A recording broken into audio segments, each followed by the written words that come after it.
Bonjour mes petits flocons et bienvenue sur la chaîne. J'espère que vous allez très bien. Lors de la conception de La Belle et la Bête 2, la Walt Disney Company décide de créer en parallèle une série télé sur ce classique, de quoi nous permettre de vivre avec nos personnages préférés pendant un long moment. Mais malheureusement, ce projet n'a jamais vu le jour. Je parle bien sûr de ces épisodes qui ont été mis en DVD sur le monde magique de La Belle et la Bête. Allez, générique!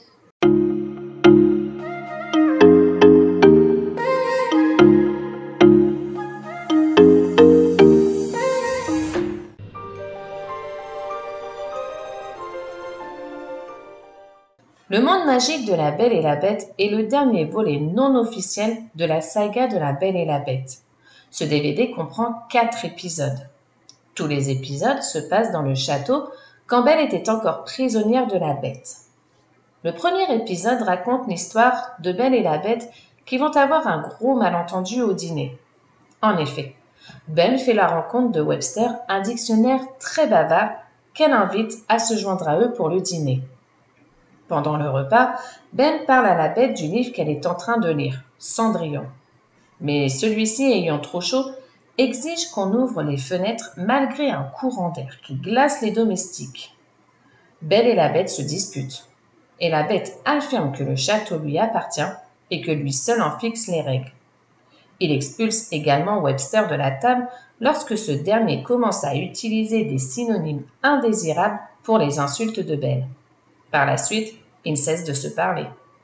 Malgré les tentatives de Lumière et Big Ben pour réconcilier Belle et la Bête, Webster, se sentant coupable, fabrique une lettre d'excuse de la Bête à Belle, avec ses amis Crâne, une pile de papier et le plume. Belle voit la lettre et se rapproche auprès de la Bête. Cependant, cette nuit-là, la vérité au sujet de la lettre éclate, et la Bête, folle de rage, vire dans une course-poursuite acharnée autour du château. La Bête rattrape le groupe. Sur les supplications de Belle, la Bête les épargne à condition qu'ils ne remettent plus jamais les pieds au château. Belle tente de protester, mais la Bête lui ordonne de se taire et bannit Webster, Crâne et le Plume, les jetant dans la forêt. Il ajoute ensuite que quiconque les réconforterait le regretterait. Belle s'aventure dehors et les ramène. Et la Bête, touchée par la compassion de Belle, leur pardonne et les laisse rentrer, réalisant que leurs intentions étaient bonnes. La morale de cette histoire est de s'excuser quand on a tort et qu'il est facile de pardonner. Le deuxième épisode, Plumette en fait, raconte l'histoire du 5e rendez-vous entre Lumière et Plumette. Lumière est tellement nerveux qu'il demande conseil à Belle en se promenant avec elle dans le jardin. C'est ainsi qu'il lui récite ce qu'il compte dire à Plumette. Malheureusement, celle-ci les surprend et croit que Lumière et Belle ont une liaison dans son dos. En réalité, Lumière a prévu une balade surprise dans la neige avec Plumette dans les jardins du château. Pour se venger de Lumière, Plumette tente de séduire Big Ben, qu'il ne semble pas intéressé. Finalement, la situation s'éclaircit. Lumière et Plumette partent en balade. Mais la baignoire dans laquelle ils sont assis glisse du balcon et pend au-dessus des douves. Lumière s'accroche à Plumette pendant qu'elle est pendue, lui disant qu'il l'aime.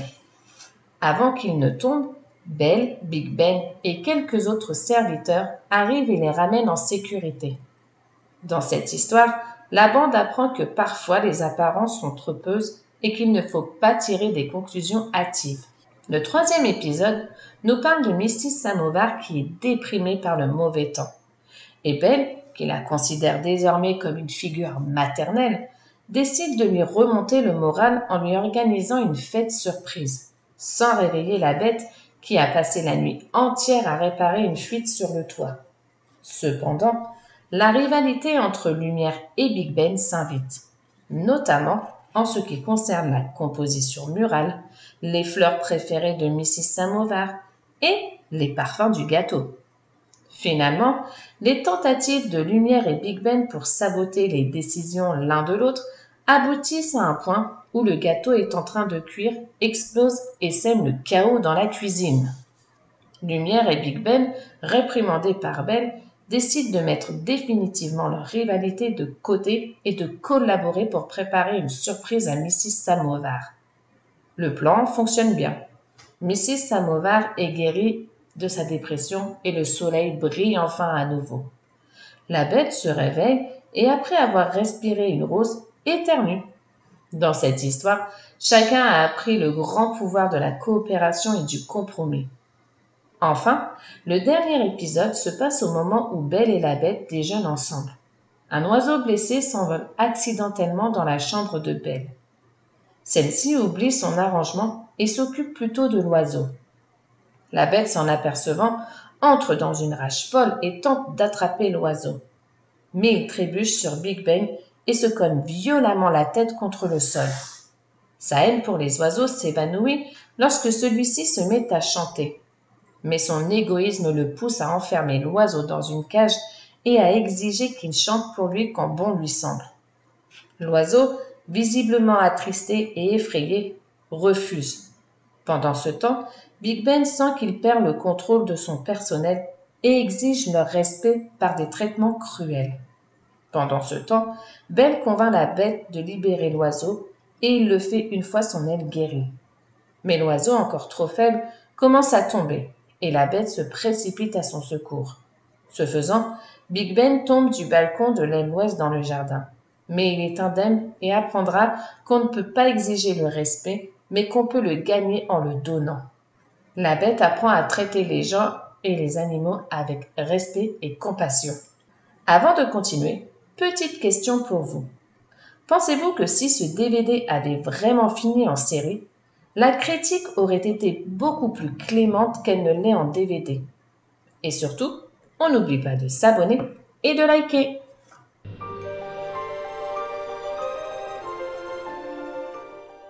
Le monde magique de La Belle et la Bête est sorti directement en DVD VHS en 1998, soit un an après La Belle et la Bête 2.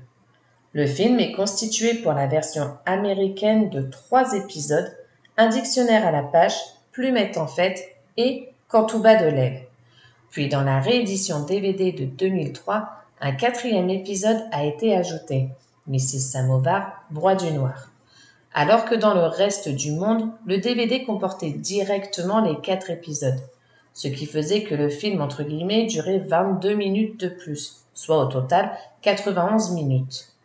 Comme dit un petit peu avant, ces épisodes se passent au moment où Belle était encore prisonnière de la bête, mais après le second volet, c'est-à-dire qu'il se passe après Noël, mais avant que Belle ne parte. À cause de son manque de respect à ses prédécesseurs, le film a été très critiqué et il est encore aujourd'hui considéré comme le pire film d'animation Disney à être sorti. Il a également été très critiqué par le fait que les dessinateurs ont exagéré les traits des personnages principaux, les rendant très cartoon. Et le personnage de Belle en est une belle preuve, car dans le seul épisode d'un dictionnaire à la page, Belle a souvent les yeux qui partent dans tous les sens et lui donne vraiment un visage à la Bart Simpson.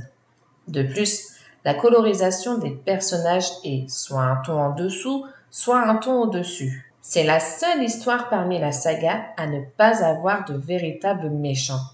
Logique, puisque de base ce devait être une série pour la télé. Dans le DVD, les épisodes commencent par une ouverture de livre et se terminent par une fermeture de livre. Mais si les épisodes étaient vraiment sortis en série, aurait-on eu ces ouvertures et fermetures de livres? En tout cas, il faut savoir que ce n'était plus arrivé depuis La Belle au bois dormant. Sur la pochette du DVD édition 2003, Belle porte sa robe de bal. Cependant, à aucun moment du film elle ne la porte. Ce souci a été corrigé en 2011 quand une édition spéciale DVD est sortie. Lors de sa sortie sur Disney+, c'est la première version américaine que nous avons eue, donc sans l'épisode Mrs. Samovar Broie du Noir, vu que de base ce devait être une série. Elle a été confectionnée en 4/3 et fabriquée avec l'animation traditionnelle au lieu d'être en numérique comme les 2 précédents volets.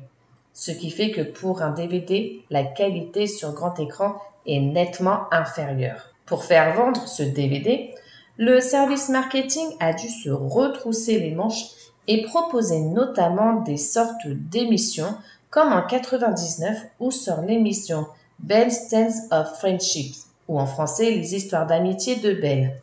Dans cette émission, Une actrice qui incarne Belle se trouve dans une librairie quelque part en France et raconte des histoires aux enfants. Et c'est ainsi que dans cette émission, y est incorporé le 4e épisode Mrs. Samovar Broie du Noir, du monde magique de la Belle et la Bête. Et apparemment, cela a plutôt bien fonctionné car malgré les critiques, le DVD en fait s'est très bien vendu.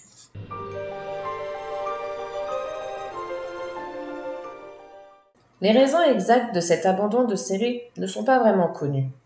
On suppose que ce sont à cause de coupes budgétaires. Pourtant, la fabrication d'une série a un budget moins important que pour un film d'animation.